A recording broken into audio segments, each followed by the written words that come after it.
Hello everyone, welcome back to law prep judiciary. So आज अपन एक और इंटरेस्टिंग टॉपिक डिस्कस करने वाले हैं which is uniform civil code. Okay,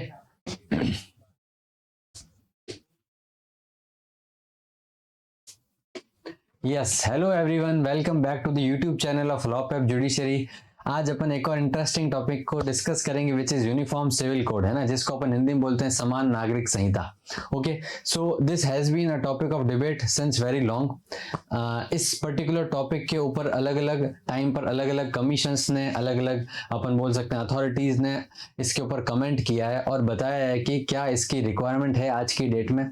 और आज अपन बेसिकली इस टॉपिक को इसीलिए डिस्कस कर रहे हैं क्योंकि ये सिर्फ एक पर्टिकुलर जो अपन डिस्कशन कर रहे हैं ये सिर्फ एज आपको कॉमन सिटीजन पता नहीं होना चाहिए, बल्कि अगर आप जुडिशरी एग्जाम्स की तैयारी भी कर रहे हैं तो वहां पर आपके एक लीगल ऐसे में पूछा जाता है कि what do you mean by uniform civil code, इसके क्या इंप्लीकेशंस होते हैं और इसके ऊपर आप अपना बेसिकली ओपिनियन बताएं कि कैसे ये आज की डेट में एक प्रोग्रेसिव नेशन की तरफ अपन को बताता है कि अगर अपन यूसीसी को अडॉप्ट करते हैं तो क्या एक प्रोग्रेसिव स्टेप माना जाएगा for the country like India. Okay, तो आज अपन बेसिकली इसको समझने की कोशिश करेंगे कि क्या होता है यूनिफॉर्म सिविल कोड और इसके क्या क्या बेसिकली इसकी क्या जरूरत है। इसके अपन इस बेसिकली इस डिस्कशन के अंदर अपन देखेंगे कि इसकी क्या जरूरत है।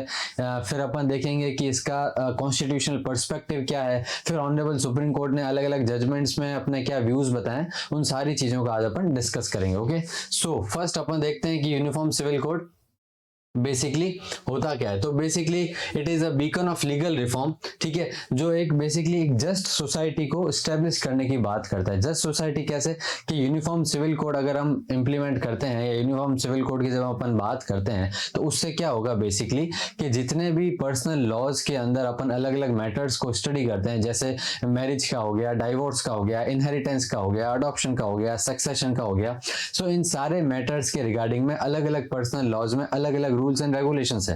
तो क्योंकि कई बार अलग अलग पर्सनल लॉज में इनकंसिस्टेंसीज देखने को देखी जाती है, या फिर अपन बोल सकते हैं कि कुछ कुछ ऐसे पार्ट्स है जहां पर वुमेन के अगेंस्ट में ज्यादा रिग्रेसिव प्रैक्टिसेस फॉलो की जाती थी। जैसे अपन बात करते हैं जो ट्रिपल तलाक था उसको 2017 में ऑनरेबल सुप्रीम कोर्ट ने अनकॉन्स्टिट्यूशनल डिक्लेयर कर दिया है। लेकिन ऐसे कुछ कुछ प्रैक्टिसेस थी जो काफी डिस्क्रिमिनेटरी थी towards one particular religious sect. Okay, so अपन इसमें यही देखेंगे कि एक जस्ट सोसाइटी को एस्टेब्लिश करने की बात करता है। Uniform civil code aims to establish a just and egalitarian society. Okay, अब इसमें अपन एक और ये भी पॉइंट देखते हैं, जस्ट एंड इगैलिटेरियन सोसाइटी। फिर इसमें अपन ये भी देखते हैं कि ये अलग अलग पर्सनल लॉस को मर्ज कर कर एक अपन एक यूनिफॉर्म सिविल कोड बनाने की बात कर रहे हैं, जो एक बेसिकली जस्ट कोड बनाने की बात कर रहे हैं, जो एक प्रोग्रेसिव स्टेट माना जाएगा या प्रोग्रेसिव स्टेप माना जाएगा एज अ कंट्री के लिए। ठीक है, नेक्स्ट इसमें अपन देखते हैं कि जब अपन इसमें बात करते हैं कि इसमें एक फेमस कोड भी है, इसको भी आप नोट डाउन कर सकते हैं अपने हिंदी ऐसे, इसके लिए आप इसको मेंशन कर सकते हैं कि नियम संहिता एक समान हो, समता का सबको गुमान हो, हर मजहब का मान रहे पर पहला मजहब संविधान हो, है ना। तो बेसिकली एक बहुत अच्छी लाइन है, इसको आप अपने ऐसे के अंदर भी कोट कर सकते हैं। जब आप हिंदी का ऐसेज वगैरह लिखेंगे तो वहां पर you can basically definitely quote this. अब इसमें अपन डेफिनेशन में आपको बताई दी कि एक पर्सनल लॉस को क्लब कर कर एक ऐसा कोड बनाने की बात की जा रही है जहां पर सभी रिलीजन्स को इक्वल फुटिंग पर ट्रीट किया जाएगा और उनके बीच में कोई भी डिस्क्रिमिनेशन नहीं किया जाएगा। ठीक है, promoting equality and justice for every citizen. Okay, इसके बाद अपन थोड़ा सा देखते हैं हिस्टोरिकल बैकग्राउंड। अब हिस्टोरिकल बैकग्राउंड की जब अपन बात करते हैं तो बेसिकली 1941 में बी.एन. राव की कमेटी बनाई गई थी जो जिसको वो अध्यक्षता कर रहे थे, और उन्होंने ये बेसिकली रिकमेंड किया था कि हमको कोडिफाइड लॉज बनाने चाहिए स्पेसिफिकली फॉर हिंदू लॉज, जिसके बेसिस पर अपन कुछ पर्टिकुलर मैटर्स हो गए जैसे सक्सेशन हो गए, इनहेरिटेंस हो गए, उसके रिगार्डिंग अपन अपना ओपिनियन देंगे। तो बेसिकली फिर 1941 में उन्होंने रिकमेंडेशंस दिए और उसके बाद में अपन एक कोडिफाइड हिंदू बिल जो अपन देखते हैं 1955 में लेके आया गया। ठीक है, फिर उसके बाद में अपन ये भी देखते हैं कि ये पर्टिकुलर कोडिफिकेशन से अपन बुद्धिस्ट, जैन्स और इन कम्युनिटीज के ऊपर भी ये सारे प्रोविजंस एप्लीकेबल कराते हैं।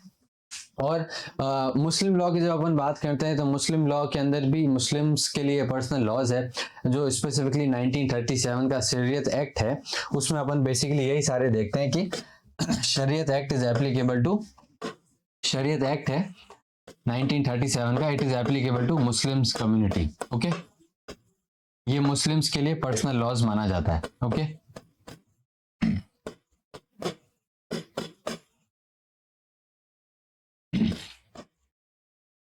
नेक्स्ट फिर अपन देखते हैं कि मुस्लिम पर्सनल लॉज के अंदर भी एक dissolution of Muslim marriage act है 1939 का, which specifically provides different modes of divorce which is available to the wife. वो वाइफ मुस्लिम वाइफ के अलग अलग मोड्स के हिसाब से डाइवोर्स क्लेम कर सकती है basically under the dissolution of Muslim marriage act 1939। Okay, तो इसके बाद अपन देखते हैं कि ये तो अपन ने देख लिया इसका हिस्टोरिकल बैकग्राउंड। फिर आर्टिकल 44 का भी अपन आगे इसमें मेंशन देखेंगे कि आर्टिकल 44 इसके रिगार्डिंग क्या बात करता है। फिर नेक्स्ट आता है ऑब्जेक्टिव्स ऑफ यूसीसी। अब ऑब्जेक्टिव्स क्या है, अपन यूसीसी को पढ़ रहे हैं या डिस्कशन कर रहे हैं तो इसके पीछे इसको अपन क्या अचीव क्या करना चाह रहे हैं, अपना गोल क्या है बेसिकली। तो फर्स्ट अपना गोल है achieving the social justice and equality. Social justice और इक्वालिटी एक समाज के अंदर होना बहुत अनिवार्य है, बहुत जरूरी है, क्योंकि जब अपन बात करते हैं कि एक पर्टिकुलर रिलीजन के लोगों को अगर स्पेशल ट्रीटमेंट मिल रहा है और दूसरे पर्टिकुलर रिलीजन के लोगों को नहीं मिल रहा है, then it is very discriminatory और ये एक अच्छा एक मॉडर्न स्टेट का एक एग्जांपल नहीं माना जाता, एक लिबरल कॉन्स्टिट्यूशंस का एग्जांपल नहीं माना जाता। इसलिए हम यहाँ पर अचीव कर रहे हैं सोशल जस्टिस और इक्वलिटी हो सभी धर्मों के बीच में और सभी कम्युनिटीज के लोगों के बीच में। ओके, नेक्स्ट है unifying the diverse personal laws. अलग अलग जितने भी पर्सनल लॉज बने हुए हैं उसको अपन यूनिफाई करने की कोशिश करते हैं, यूनिफॉर्मिकेशन लाने की कोशिश करते हैं, जिससे पर्सनल लॉज के बीच में कोई भी डिस्क्रिमिनेशन नहीं रहे और इनकंसिस्टेंसीज ना रहे। ओके, तो ये बेसिकली अपने गोल्स है। फिर इसमें अपन बात करते हैं need for uniform civil code, इसकी क्या जरूरत है ना। अब इसकी जरूरत के रिगार्डिंग अपन बात करते हैं कि सबसे पहला जो पॉइंट इसमें आता है कि it is very necessary to insuring the gender equality. जब अपन बात करते हैं जेंडर इक्वालिटी की, जेंडर इक्वालिटी वाला जो पोर्शन आपके दे रखा है, तो जब अपन जेंडर इक्वालिटी की बेसिकली बात करते हैं तो कई बार अपन ये देखने को मिलता है कि कुछ कुछ रिलीजन्स के अंदर वहां पर भी इक्वालिटीज नहीं है ना। जब अपन बात करते हैं बेसिकली मुस्लिम लॉज के बारे में या मुस्लिम कम्युनिटीज के बारे में, तो वहां पर भी मुस्लिम कम्युनिटीज के अंदर भी registration of marriage is not compulsory. कुछ एक पर्टिकुलर स्टेट के अंदर या कुछ एक पर्टिकुलर प्लेस के अंदर registration of marriage is compulsory, लेकिन बाकी दूसरी जगह registration of marriage is optional. So we see that even in a particular religion also there is inconsistencies. Okay, registration of marriage is optional and varies from place to place.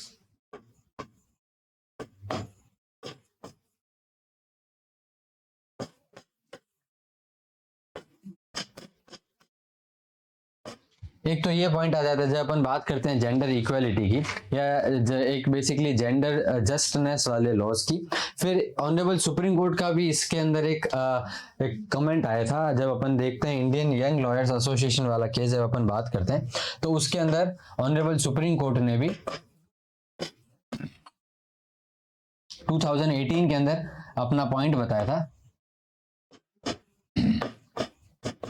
तो honourable supreme court का भी इसमें यही कहना था कि अगर अपन कोई भी पर्सनल लॉज के बारे में बात करते हैं और अगर वो पर्टिकुलर पर्सनल लॉ आर्टिकल 13 जो अपन देखते हैं कि कोई भी अगर लॉ इनकंसिस्टेंट है with the fundamental right chapter, तो अगर कोई भी ऐसा लॉ या कस्टम्स या ऐसे बेसिकली रूल्स वगैरह अगर पार्ट 3 के रिगार्डिंग इनकंसिस्टेंट है तो वो सारे बेसिकली आपके लॉज वगैरह हो गए या वो सारी प्रैक्टिसेस वो it will not stand the constitutional touchstone और it will not stand the constitutional test, है ना।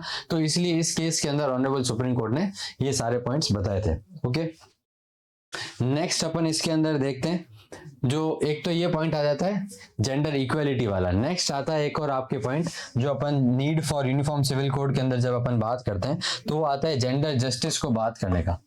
Gender justice, right, gender equality, gender justice.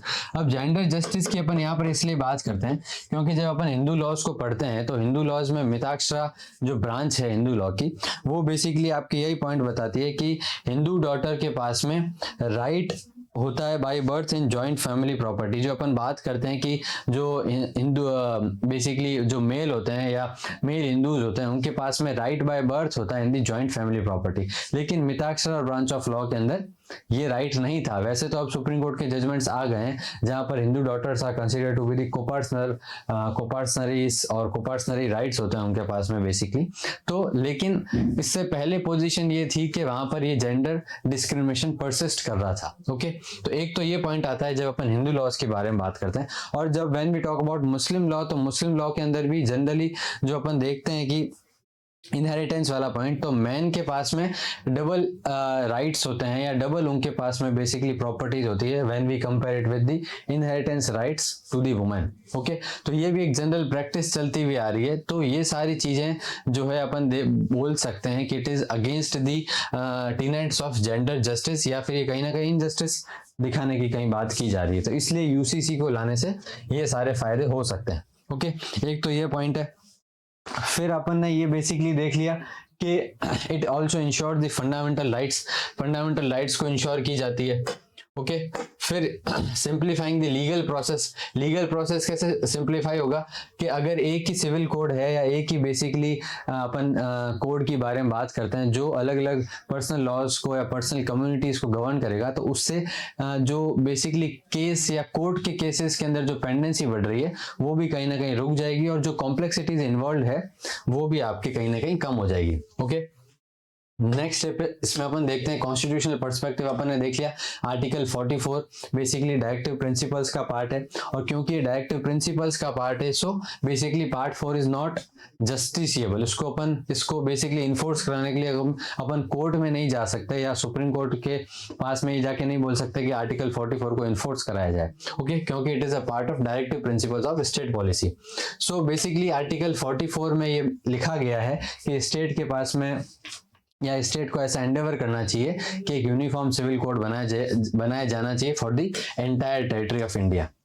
Okay, next अपन इसमें देखते हैं इसके कुछ बेनिफिट्स वगैरह, या अपन इसकी जब अपन प्रोज की बात करते हैं तो इसमें यही है। सबसे पहले यूनिफॉर्मिटीज इन लॉज, यूनिफॉर्मिटी आ जाएगी लॉज के बीच में। सेकंड अपन ने देखा जेंडर जस्टिस। थर्ड अपन ने देखा स्ट्रेंथनिंग सेक्युलरिज्म। अब बेसिकली यूसीसी को लाने से अपन कहीं ना कहीं अपना जो सेक्युलरिज्म वाला बेसिक फीचर है जो इंडियन कॉन्स्टिट्यूशन के अंदर अपन रिकॉग्नाइज करते हैं वो भी, उसको भी कहीं ना कहीं ज्यादा स्ट्रेंथ मिलेगी या सपोर्ट मिलेगा, क्योंकि we say that India is a secular country, है ना। तो बेसिकली इससे सेक्युलरिज्म की जो स्पिरिट है उसको भी बहुत स्ट्रेंथ मिलेगी। एक तो ये पॉइंट आ जाता है। फिर जब अपन इसमें देखते हैं डिसएडवांटेजेस या बेसिकली कॉन्स की बात करते हैं तो उसमें कई बार क्रिटिक्स का ये कहना होता है कि state is interfering with the personal laws और personal rules and regulations of the citizens. तो कई बार ऐसे भी इसमें ओपिनियंस आते हैं, जो क्रिटिसिज्म्स आते हैं इसके रिगार्डिंग में। ओके, और फिर इसमें आता है कि it will encroach on religious freedoms और interference of state in personal matters. अब इसके रिगार्डिंग अपन कुछ केसेस भी डिस्कस कर सकते हैं। जो ऑनरेबल सुप्रीम कोर्ट के केसेस आ रखे हैं उसको भी मैं आपको यहाँ पर बता देता हूँ, जहां पर सुप्रीम कोर्ट ने अलग अलग केसेस में बताया है कि it is the need of the hour that we should implement the uniform civil code. Okay, एक तो आपके केस है Mohammad Ahmad Khan versus साहबानो।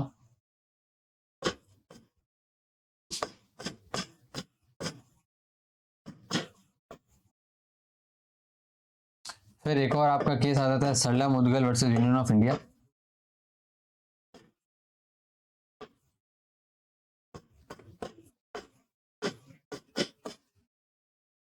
Then recently अपन ने देखा शायरा बानो वाला जजमेंट 2017 वाला, where Honorable Supreme Court declared the practice of triple talaq as unconstitutional. So it is a shining example of the we can say implementation of uniform civil code. तो basically ये दो कुछ cases है जो आप अपने ऐसे पार्ट के अंदर भी मेंशन कर सकते हैं विद रिस्पेक्ट टू अगर यूसीसी के रिगार्डिंग अगर क्वेश्चन आता है तो। Okay, so these are some cases. Next अपन करते हैं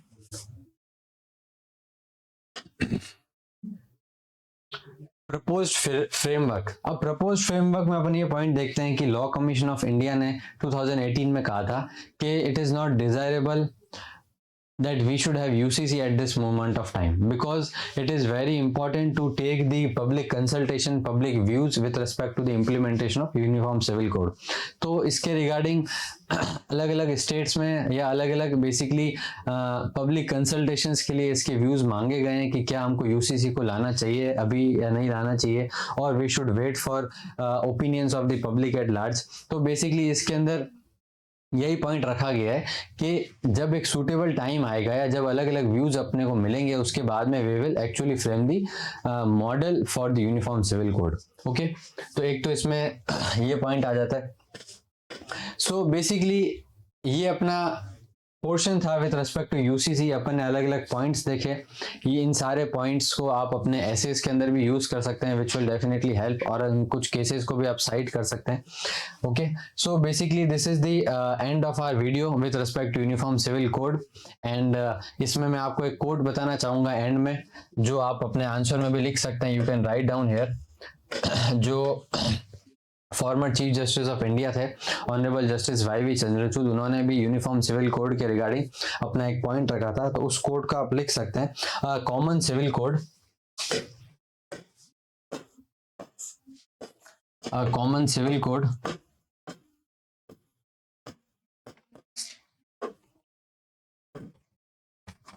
will also help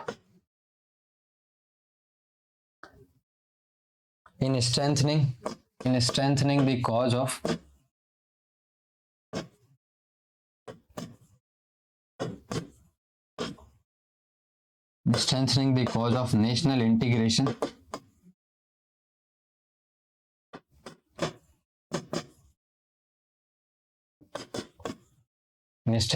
cause of national integration by removing conflicting interests.